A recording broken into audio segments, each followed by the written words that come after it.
Binti mmoja alimuaga mama yake kwenda kula bata na shosti zake. Mama akasema, "Haya mwanangu, Mungu awe nanyi katika safari yenu." Binti akajibu, "Mama, gari limejaa. Labda huyo Mungu akae kwenye buti kama ataweza." Binti akawasha gari huyo ndoki zake. Njiani wakapata ajali. Wakafa wote pale pale. Polisi walipofungua buti, walikuta mayai tray 2 yote ni yako freshi kabisa, kwa sababu yalikaa na Mungu. Binti alimdharau mzazi wake akawahi kufa. Kasi ya vijana kufa siku hizi ukilinganisha na wazee inatisha. Imekuwa kawaida kwa wazazi kuzika watoto badala ya watoto kuzika wazazi. Hakuna kitu kinauma sana kama mzazi kuzika mtoto. Utovu wa nidhamu ndo chanzo. Hii ni kwa mujibu wa Biblia yenyewe. Kisayansi sijui, na wala sitaki kujua maana sikusoma sayansi, na wala sina mpango kuisoma mpaka jamaa zangu walioisoma watengeneze hata njiti ya kiberiti nione.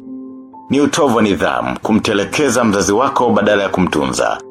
Kumbuka amelaaniwa asiyewatunza wa kwake. Huyo ni mbaya zaidi ya wasioamini. Kumbuka walikutunza kabla hujaota meno na wewe watunze kipindi wanaishiwa meno. Usiwe kama wale wajinga 12 mpaka sasa wameshindwa kabisa kuwatunza wazazi wao wawili tu, na wakati wazazi wawili waliweza kuwatunza wote 12. Ni laana kubwa sana kwa mzazi aliyebarikiwa watoto kukosa hadi hela ya panado, na wakati nyie hamkuwahi kulala njaa. Tujifunze kwa Yesu. Muda mfupi kabla ya kufa, alifanya mpango wa matunzo ya mama yake. Wewe mama yako tangu upate kazi hata hajui unaishi wapi.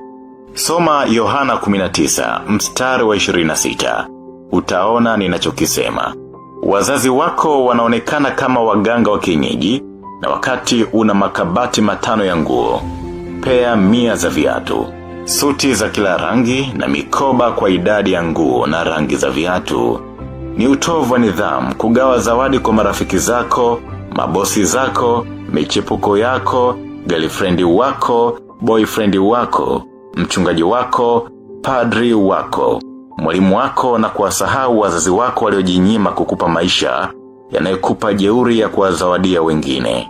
Kufanya hivyo ni kujitafutia kifo kabla ya muda timilifu.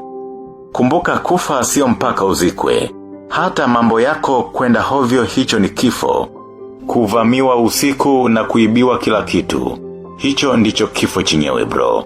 Acha kukariri. Ni utovu wa nidhamu kumdanganya mzazi wako, maana imeandikwa waongo wote watatupwa katika lile ziwa liwakalo moto na kiberiti. Ukiona kila mtu anakudhulumu, kila kazi unayopata unatimliwa, unapata mshahara lakini huoni maendeleo, biashara zako haziendi, kila mtu anakupiga mzinga, magonjwa kwenu hayaishi, ujue ulishatupwa kwenye ziwa la moto kitambo. Ili usalimike, tubu yote uliowadanganya wazazi wako, kuanzia ule uongo wa kuvunja minyoo shuleni hadi siku walivyokuomba hela ya panado ukasema huna hela. Na kushauri tu utubu hata kama wazazi walishatangulia mbele ya haki. Ni utovu wa nidhamu kumponda mzazi wako ili kuwafurahisha watu wasiojua uchungu wako. Usimponde mzazi wako kumfurahisha mkeo. Usimponde mzazi wako kumfurahisha mumeo. Madhara yake ni makubwa mno. Mumeo hajui thamani yako kama mama yako. Usimuite dingi yako kimeo, itakula kwako. Usimuone mama yako msumbufu, utakufa mapema. Leo hii kuna wazazi wanajuta kuzaa. Mzee mmoja anasema amekuwa maskini kwa sababu alitumia gharama kubwa kuwasomesha watoto, wakapata kazi na kuingia mitini. Ni mwaka wa 7 sasa hawajakanyaga kwao. Mzazi kabaki solemba, amechoka, utadhani fundi saa. Ni utovu wa nidhamu kuingilia mambo ya mzazi wako hadi akakwazika. Mzee mmoja alifanya sherehe aliposikia mwanae kahukumiwa kwenda jela miaka 6. Huyo bwana alikuwa msumbufu sana kwa mke wa baba yake. Mama yake alivyofariki, baba alijitwalia mke mwingine. Kijana kashindwa kumheshimu kwa kuwa walilingana umri. Wahenga waliposema mke wa baba ni mama, walitaka kuepusha laana kwa watoto wa baba, maana imeandikwa katika Kumbukumbu la Torati 27 mstari wa 16 kwamba Amelaaniwa yule ambaye humtendea baba yake au mama yake kwa dharau. Kijana alikuwa anaongea hovyo juu ya mke wa baba yake akaishia jela. Ni heri kujikwaa kidole kuliko kujikwaa ulimi. Ni utovu wa nidhamu kutomsikiliza mzazi wako, kwani wahenga walisema asiyesikia la mkuu huvunjika guu. Wazazi wako wana jukumu la kukuongoza. Ndio maana ukaambiwa kamata sana amri ya baba yako na sheria ya mama yako. Soma Mithali 6 mstari wa 20 kabla hujaenda kuoa bila taarifa mke akakuua. Nakwambia soma hiyo kabla hujajichagulia mume akakutoa roho. Mithali 23 mstari wa 22 inasema, msikilize baba yako aliyekuzaa, wala usimdharau mama yako akiwa mzee. Hitra hakusikia maagizo baba yake, baba akafa hawajapatana. Kilichokuja kumpata Hitra dunia nzima inajua. Ears that do not listen to advice accompany the head when it is chopped off. Kwa maana kwamba masikio yasiyosikia hukisindikiza kichwa kinachokwenda kukatwa. Ni utovu wa nidhamu kumaliza wiki hujaongea na mzazi wako na wakati simu yako imejaa dakika mpaka zina expire bila kazi. Ni laana kusubiri augue ndo upige simu baada ya kukubipu. Siku nyingine ulivomjinga unambipu mzazi wako asiye na kipato. Ongea na wazazi wako mara kwa mara wakubariki. Usingoje mpaka wapeleke simu kwa fundi kama yule babu. Babu mmoja alipeleka simu yake kwa fundi. Fundi alipoiangalia kwa makini hakuona tatizo. Babu wa watu akitokwa na machozi akasema, kama hakuna tatizo, mbona sasa simu za watoto wangu haziingii? Mpigie simu baba yako leo, akifurahi kwa simu yako utabarikiwa. Mpigie simu mama yako, akisikia sauti yako atakuombea kwa Mungu. Usisubiri hadi wazazi wako wapeleke simu kwa fundi wakakulaani bure. Huzuni ya mzazi ni msala kwako. Tabasamu moja tu la mzazi wako laweza kubadilisha maisha yako. Kuna nguvu katika vinywa vya wazazi wako hata kama hawajaokoka. Swala la kuokoka litamhukumu mzazi yeye na Mungu wake, lakini baraka zake lazima zikufikie. Kumbuka maji yanayoifanya meli kuelea ndio hayo hayo huzamisha meli. Wazazi ambao ni chanzo cha wewe kufanikiwa ndio hao hao wanaweza kuwa chanzo cha wewe kualofa. Ni utovu wa nidhamu kutomtembelea mzazi wako na wakati una likizo ya kila mwaka na unapewa nauli kabisa, maana kuna fomu huwa unazijaza kwenda kwenu lakini huendi. Hapo jua unajitafutia kifo. Unaweza kuwa na biashara, lakini hakuna anayekuja kununua kwako, maana wakikuangalia hawaoni bidhaa, wanaona kaburi lenye nyasi. Kuna wakati kila mtu anakupita bila kukusalimia. Tambua wanaona kisiki na sio mtu. Ni utovu wa nidhamu kuwadharau wazazi wako, maana imeandikwa, waheshimu wazazi wako ili mambo yako yaende fresh. Soma mwenyewe katika Waefeso 6 mstari wa 2 mpaka wa 4.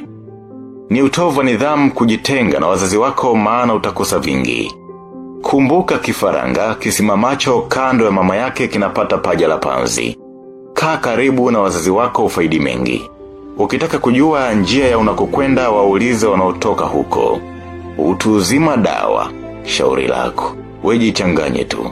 Ni utovu wa nidhamu kumtukana mzazi wako kwa namna yoyote ile, maana unaweza kung'olewa hilo jicho lako na kuliwa na ndege. Hebu tusome Mithali 30 mstari wa 17. Jicho la mtu amdhiakie babaye na kudharau kumtii mamaye, kunguru wa bondeni wataling'oa na vifaranga vya tai watalila. Hayo macho yanayokuuma kila siku mpaka ukiona mwanga unababaika kama mchawi, yawezekana sio lako. Lako lilishang'olewa siku nyingi kwa sababu ya utovu wa nidhamu. Wahenga wa Kigoma walisema, ukimtukana mzazi wako utarukia kwenye mti. Marko 7 mstari wa 10 inasema, amtukanaye babaye au mamaye kufa na afe. Ni utovu wa nidhamu kumdharau mzazi wako hata kama ni mpika gongo. Mama yangu alipenda kusema, ukimdharau mzazi wako utaota mkia. Hebu jitazame kama hujaota mkia. Mkia ni roho ya kutaka kujiua inayokuandama. Mkia ni hizo hasira ulizonazo na wakati imeandikwa. Hasira hukaa kwa wapumbavu. Mkia ni huo upole uliopitiliza na wakati imeandikwa. Kuweni na upole kiasi. Mkia ni hiyo tabia yako ya kusengenya watu na wakati usengenyaji ni tabia ya watu wenye akili za matikiti. Hiyo tabia yako ya ulevi ndo mkia wenyewe. Enyi watoto, watiini wazazi wenu katika kila jambo, kwa maana hilo humpendeza Bwana. Imeandikwa katika Wakolosai 3:20. Ni utovu wa nidhamu kuwasahau wazazi wako na wakati wao kamwe hawawezi kukusahau. Kumbuka shoka husahau lilipokata, lakini mti hausahau ulipokatwa. Usimlize mzazi wako ukalia milele. Usimtukane mzazi, ukatukanwa daima. Usimdharau mzazi wako ukadharauliwa mpaka na mbwa wako. Furaha ya mzazi isababishwayo na wewe ni baraka kwako. Mwana mwenye hekima humfurahisha baba yake, bali mwana mpumbavu ni mzigo kwa mamae. Amelaaniwa ajifanyaye mkubwa kuliko wazazi wake, na wakati sikio halizidi kichwa. Elimu isikufanye mkubwa kuliko mama yako muuza mkaa. Sikiliza usia wa wazazi wako. Heshimu maagizo ya wazazi wako. Ni utovu wa nidhamu kumpatia mtu yeyote nafasi ya mzazi wako kwa sababu hakuna mbadala ya mzazi. Kuna watu mkitaka kuoa, kuolewa, kujenga, kununua gari, na maendeleo mengine mnakwenda kwa manabii wenu, mashehe wenu, maaskofu wenu, mapadri wenu, na washikaji zenu na kuignore nafasi ya mzazi. Ni jambo jema kuwashirikisha watumishi wa Mungu na jamaa zako. Lakini kumbuka hakuna mbadala wa mzazi. Mzazi ni Mungu wa pili. Nafasi ya wazazi wako kamwe haiwezi kuchukuliwa na mtu yoyote. Kama umemkosea mzazi wako, jitahidi umuombe msamaha angali hai. Mungu anaheshimu matamko ya mzazi juu yako. Akigundua ujinga wako, atakunenea mazito. Ni utovu wa nidhamu kumpiga mzazi wako. Tunasoma katika Kutoka 21:15 kwamba ampigaye baba yake au mama yake lazima auawe. Mzazi hakosei aise. Giza hata liwe nene kiasi gani, haliwezi kuzima mshumaa. Ni utovu wa nidhamu kuingilia ugomvi wa wazazi wako, kwani matokeo yake yatakushangaza. Binti mmoja aliungana na baba yake kumchangia mama yake kwamba amezidi ulevi. Walivyopelekwa kwenye baraza la wazee, mama akamwambia binti yake, kwanza unajitia kiherele na wakati huyo sio baba yako. Binti alivurugwa. Katika swala la wazazi bro, hata Kurani tukufu imetoa maelekezo. Hebu tusome aya ya